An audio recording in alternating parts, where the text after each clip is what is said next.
Back to study with Danish तगनामानी।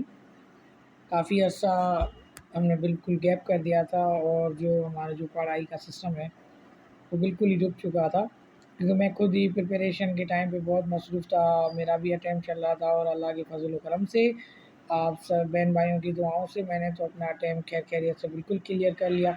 अब कुछ चीज़ें ऐसी हैं जो चीज़ें मैं यहाँ से आपको बताऊँगा कि आपने किस तरह से अपनी स्टडी जो है ना वो टैकल करनी है और कौन सी चीज़ें जो है आपने कंटिन्यू रखनी है।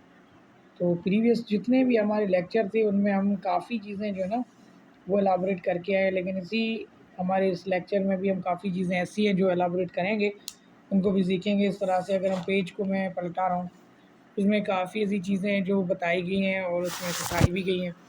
अब सबसे पहले जो चीज़ यहाँ पर आ रही है एसएसटी प्रिपरेशन जो हम कर रहे हैं, जो हमारी चल रही है, तो सबसे पहली जो चीज़ आ रही है हमारी वो आ रही है कि हमारा खुद का जो डिग्री है, जो हमारा सब्जेक्ट है, मिसाल के तौर पे किसी का बॉटनी में फ़ाइनल किया हुआ है, किसी का केमिस्ट्री में, कोई जनरल कैटेगरी में आता है तो कोई साइंस कैटेगरी में, चाहे कोई भी डिग्री हो। The first thing, the most important thing is you have command on your degree. इसका मतलब ये है कि आपका अपने सब्जेक्ट में कम से कम अच्छा ग्रिप होना चाहिए।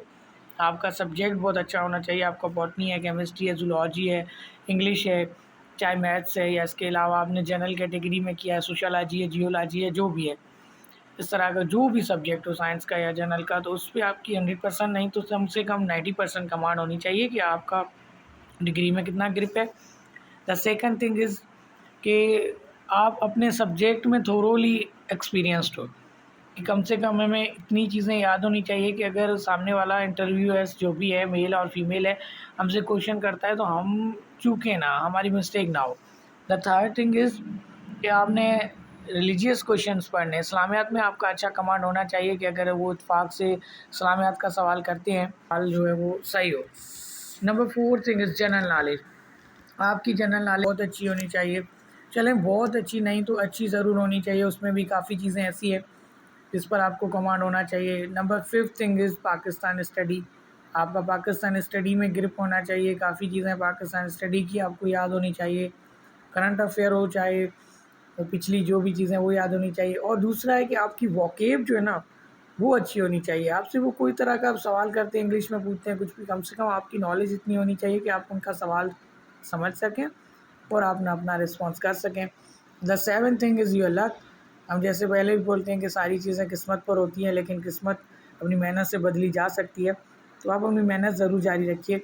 And the eighth thing is कि जिन्होंने भी मेरा चैनल अभी तक सब्सक्राइब नहीं किया है वो कर लीजिए। अब हम मुसलसल ऑनलाइन रहेंगे, आपको हर किस्म की अपडेट मिलेगी। जिस भी किस्म का डाउट होगा मैं डाउट्स क्लियर कराता जाऊँगा, क्योंकि मैं रिसेंटली मीपू का डिवीज़न से क्वालिफ़ाई कर चुका हूँ, तो मुझे पता है किस तरह से आपने इंटरव्यू क्लियर करना है, क्या करना है, क्या नहीं करना है। किसी को भी कोई डाउट हो वो कमेंट्स में पूछ सकता है। और ये जस्ट एक वीडियो है बैक करने के लिए, बाकी आपको कल सारे लेक्चर्स में 1 बाय 1 प्रोवाइड करता रहूँगा। अपना बहुत सारा ख्याल रखिए, इसी तरह से कंटिन्यू रखेंगे आगे।